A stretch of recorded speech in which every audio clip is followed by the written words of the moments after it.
So ngayon ang pag-uusapan po natin ay ang transition ng feeds from grower to layer 1. Kailangan po talaga nating mag-transition ng feeds kasi pagdating po sa mga manok natin galing farm, nasa 16 weeks pa lang po sila. Kaya magbigay pa po tayo ng grower feeds.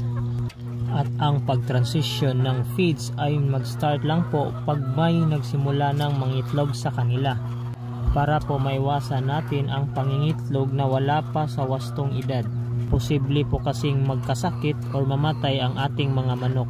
Kung may nangitlog na po na 10 sa 100 heads na binili ninyo, ito na po ang tamang panahon para mag-transition ng feeds. For example po, may isang sako kayong grower at isang sakong layer. Hatiin nyo po sa dalawa ang layer at i-mix nyo po sa isang sakong grower. Balik 1/2:1 po ang mixture. At ipapakain nyo po ito sa loob ng 2 linggo.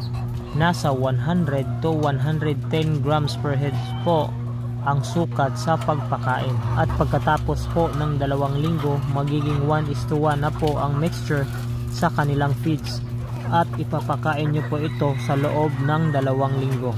Pagkatapos po ng 2 linggo, magiging 1/2 of grower na po at isang sako ng layer.